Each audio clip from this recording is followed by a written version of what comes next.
Bismillahirrahmanirrahim. Assalamualaikum warahmatullahi wabarakatuh. Kami dari kelompok 2 akan membawakan materi kami tentang baik dan buruk aktivitas bisnis Islami, yang dimana dalam kelompok kami terdapat 3 orang, yaitu saya sendiri, Nabila Az-Zahra, Intan Salina, dan Mia Febriani. Baiklah, langsung saja, mari simak video kami. Assalamualaikum warahmatullahi wabarakatuh. Perkenalkan, nama saya Nabila Az-Zahra dari Prodi Perbankan Syariah kelompok 2. Baiklah, langsung saja di sini saya akan menjelaskan tentang baik dan buruk aktivitas bisnis manusia. Nah, dalam melakukan segala aktivitas, terutama dalam bentuk kegiatan usaha, ada etika yang mengatur, sehingga dalam kegiatan tersebut dapat menimbulkan keharmonisan dan keselarasan antar sesama. Begitu juga dalam dunia bisnis, tidak lepas dari etika bisnis. Di sini etika bisnis merupakan aturan yang sangat mengatur tentang aktivitas bisnis. Yang pertama itu bertakwa. Bertakwa adalah senantiasa bermuamalah dengan muamalah yang islami atau berbisnis secara alami. Adapun aktivitas dari etika bisnis Islam yaitu pembisnis itu harus jujur atau siddiq. Siddiq adalah berkata benar, jujur terhadap diri sendiri, makhluk lain, dan sang pencipta. Tanpa kejujuran, semua hubungan termasuk hubungan bisnis tidak akan berjalan lama. Selanjutnya, amanah. Islam mewajibkan pembisnis untuk mempunyai sikap amanah terhadap dirinya sendiri dan orang lain, apalagi tidak boleh meremehkan hak orang yang memberikan amanah, karena amanah merupakan tanggung jawab yang besar, yang lebih berat dari seluruh yang ada di dunia ini. Selanjutnya, adil. Islam sangat menganjurkan untuk berbuat adil dalam berbisnis dan melarang berbuat curang. Kecurangan dalam berbisnis pertanda kehancuran bisnis tersebut, karena kunci keberhasilan bisnis itu adalah keadilan. Bersikap adil dalam transaksi jual beli berdampak baik kepada hasil jualannya, karena konsumen akan merasakan kenyamanan dan tidak ada yang dilebihkan serta dirugikan. Adapun beberapa distorsi atau kecurangan dalam pasar perspektif Islam, yaitu yang pertama, rekayasa penawaran dan rekayasa permintaan. Rekayasa terjadi ketika pembeli menciptakan permintaan palsu seolah-olah terdapat banyak permintaan terhadap suatu produk, sehingga harga jual beli produk itu akan naik. Nah, hal ini bisa ditemukan misalnya dalam bursa falas atau yang lainnya. Sedangkan rekayasa penawaran itu lebih dikenal dengan ikhtiar.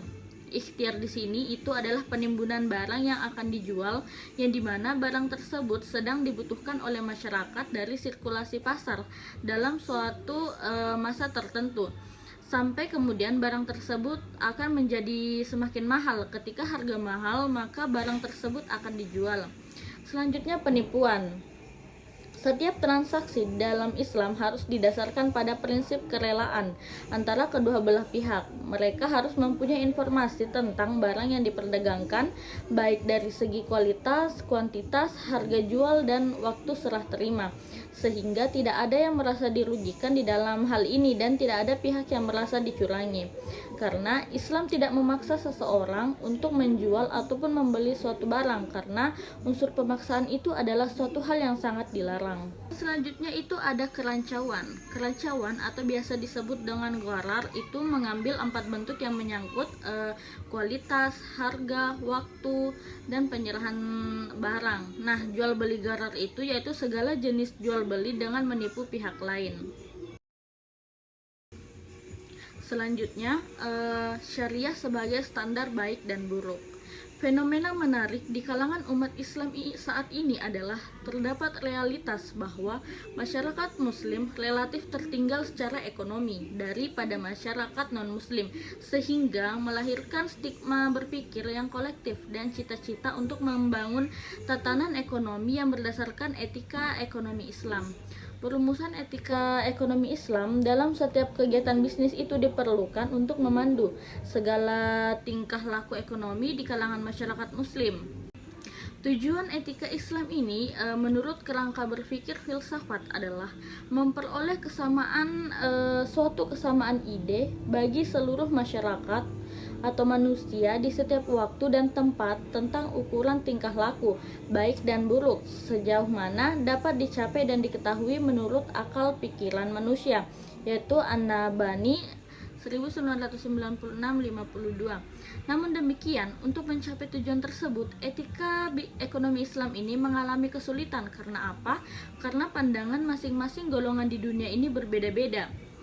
Nah, perihal standar normatif baik dan buruk, masing-masing mempunyai ukuran dan kriteria yang berbeda-beda pula. Sebagai cabang dari filsafat, ajaran etika bertitik tolak dari akal pemikiran dan tidak dari ajaran agama.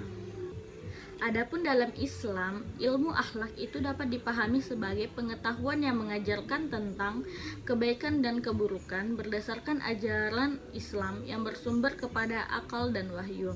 Atas dasar itu, maka etika ekonomi yang dikehendaki dalam Islam itu adalah perilaku sosial ekonomi yang harus sesuai dengan ketentuan wahyu serta fitrah akal pikiran manusia yang lurus. Nah, terintegrasinya etika Islam dalam bisnis telah menciptakan suatu paradigma bisnis dalam sistem etika Islam. Nah, paradigma bisnis dalam sistem etika bisnis Islam ini gugusan pikir atau cara pandang tertentu yang dijadikan sebagai landasan bisnis, baik sebagai aktivitas maupun entitas. Paradigma bisnis Islam dibangun dan dilandasi oleh faktor-faktor. Yang pertama, kesatuan.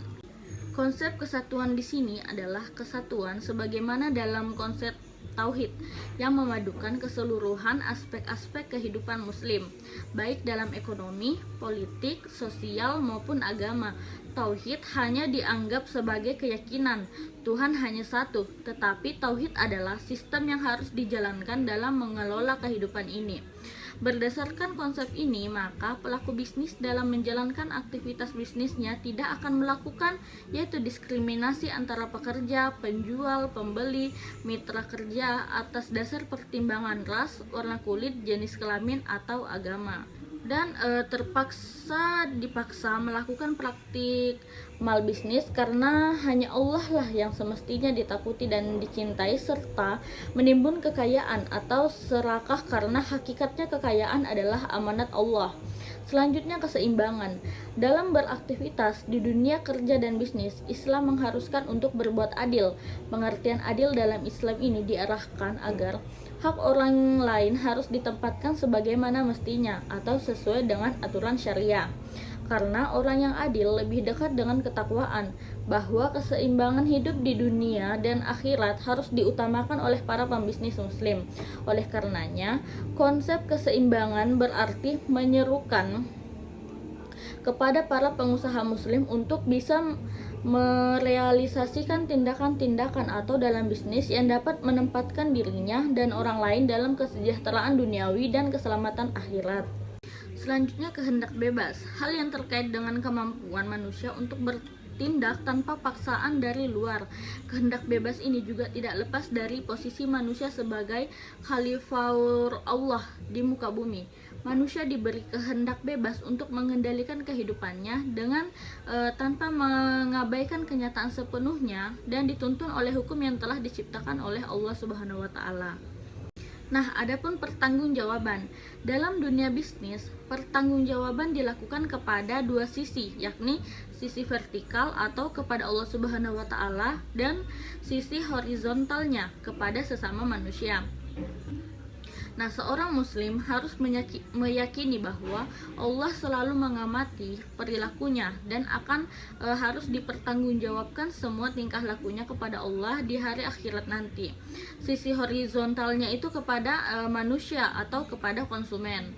Tanggung jawab dalam bisnis itu harus ditampilkan secara transparan atau keterbukaan, kejujuran, pelayanan yang optimal, dan berbuat yang terbaik dalam segala urusan.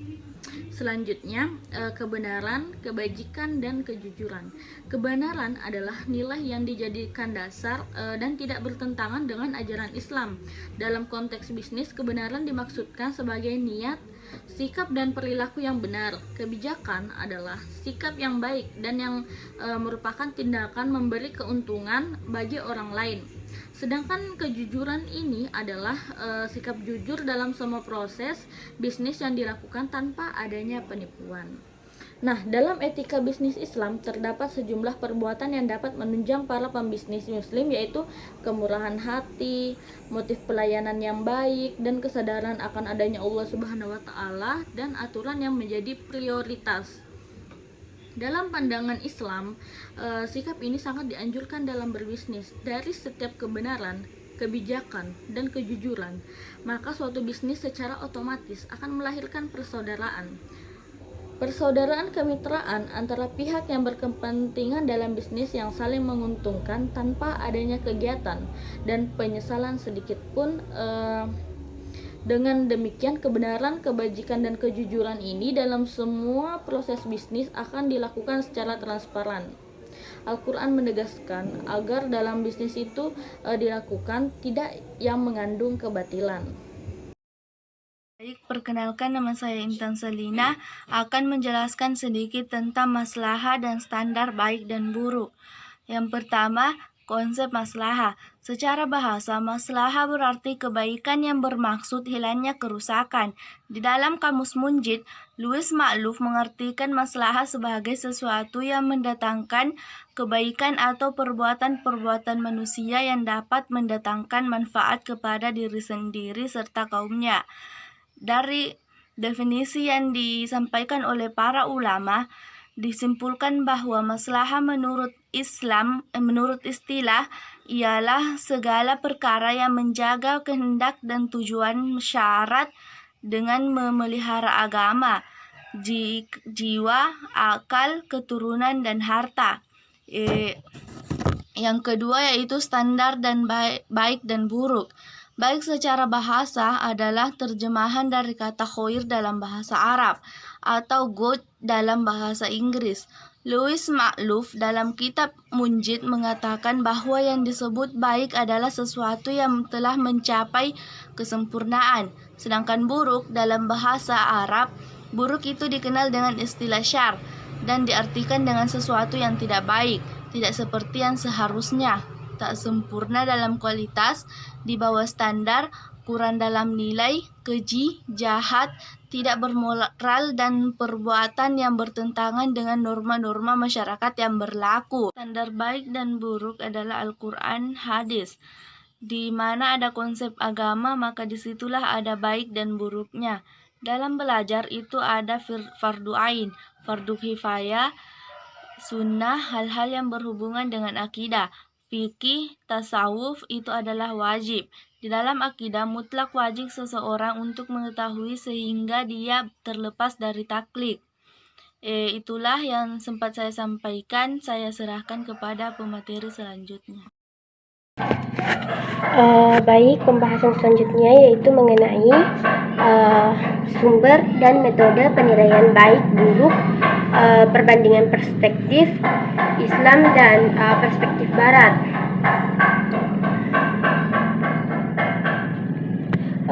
Perbuatan manusia ada yang baik dan ada yang buruk.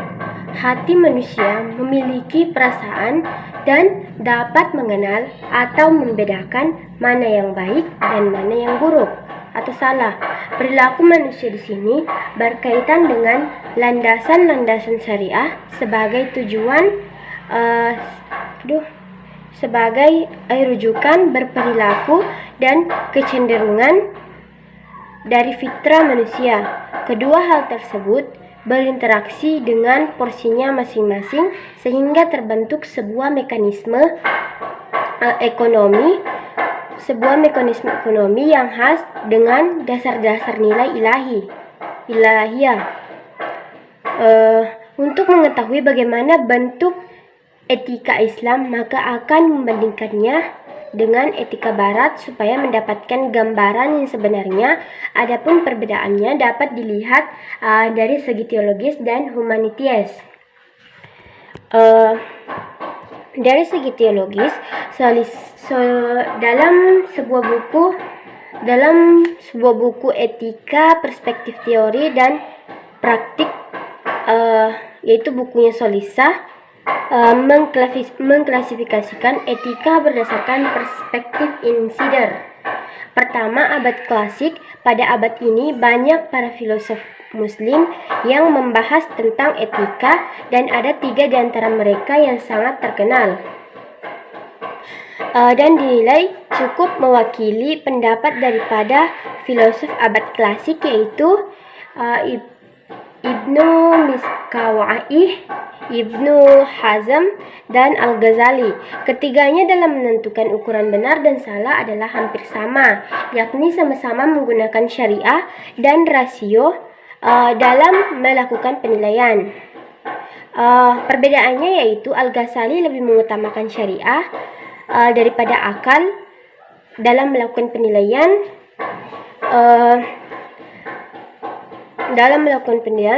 Sementara Miskawai dalam menentukan benar dan salah dilatar belakangi oleh perspektif filsafat, tak lupa juga mempertimbangkan peran indera dalam membentuk tindakan agar dapat direalisasikan.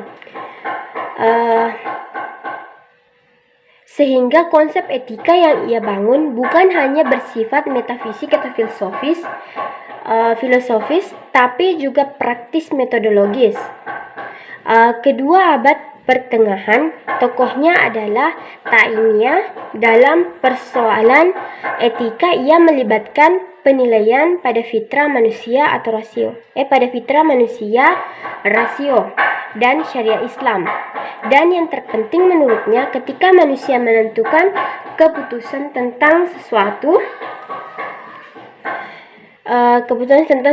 mana yang baik dan mana yang buruk,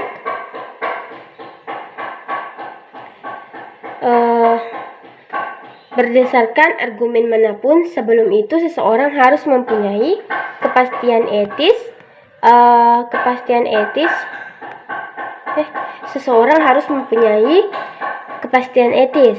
Yang ketiga yaitu abad modern. Tokohnya yaitu Fazlur dan Rahman. Menurutnya Al-Quran adalah pedoman hidup manusia, sangatlah bisa dijadikan sebagai rujukan dalam menentukan tindakan moral. Barat dari masa ke masa mengalami perubahan. Perubahan tersebut sangatlah berkaitan dengan situasi dan kondisi masyarakat yang sedang terjadi pada saat itu. Tentunya berkaitan juga dengan periodisasi, sebagaimana yang kita ketahui bahwa perubahan masa dimulai dari abad klasik, pertengahan, dan modern. Perubahan zaman inilah kita bisa mengetahui perkembangan etika, terutama yang berkembang di Barat. Yang pertama yaitu abad klasik. Pada abad klasik, tokoh ataupun pemikirnya dikenal sebagai kelompok tradisional. Mereka lebih menekankan nilai etika berdasarkan pada wahyu. Benar atau salah tindakan bergantung pada apa yang terdapat dalam wahyu. Yang kedua yaitu abad pertengahan. Pada abad ini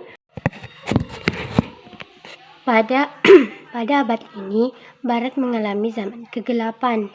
Yang ketiga yaitu modern. Abad modern dipengaruhi oleh abad pencerahan sebagai balas dendam dari para ilmuwan dan filosofi Barat yang selama ini ingin menunjukkan eksistensi mereka yang sempat terhalang oleh kekuasaan gereja. Yang keempat yaitu zaman kontemporer. Berbeda dengan zaman klasik yang lebih mengedepankan wahyu dalam menilai apakah perbuatan seseorang dikatakan sebagai perbuatan yang bermoral atau tidak. Sedangkan zaman modern menilai etika dari sisi rasional dan empirik. Jika melihat perkembangan etika Barat di atas, maka zaman klasik dan abad pertengahan memiliki perbedaan yang sangat dalam hal penilaian etika. Mereka lebih menyandarkannya kepada wahyu daripada akal, sementara pada zaman berikutnya terlihat bahwa sebagian besar, bahkan semua etika yang berkembang pada saat itu lebih mengandalkan rasio dan empiri dalam mengambil keputusan apakah sesuatu yang dilakukan oleh seseorang dalam kehidupannya itu dinilai baik dan sesuai dengan kepentingan manusia. Yang kedua yaitu humanities. humanities di dunia barat. Dunia barat seperti mengalami trauma akibat dari zaman kegelapan, di mana pada saat itu manusia yang seharusnya memiliki kebebasan dalam berpikir malah dibatasi oleh otoritas gereja. Akibat yang dirasakan dari terbebasnya barat dari zaman kegelapan adalah membuat barat mendasarkan segala sesuatu yang berkenaan dengan kegiatannya pada rasio dan empiri atau sesuai dengan kepentingan manusia tanpa harus mengikut sertakan wahyu. Salah satu contoh aliran yang berkembang di barat yaitu aliran hedonisme. Bagi hedonisme kodrat manusia itu sesungguhnya adalah merasakan kenikmatan. Maka sesungguhnya manusia yang menyerahkan dirinya untuk mendapatkan sesuai yang memberikan kenikmatan bagi manusia dikatakan sebagai suatu tindakan yang baik. Selanjutnya yaitu humanities dalam Islam. Humanitisme dalam Islam mengandung semangat ketuhanan, di mana sebagai makhluk ciptaan Tuhan, manusia telah dipilih dan dilengkapi dengan sejumlah potensi oleh Allah SWT menjadi wakilnya dalam menjaga dunia.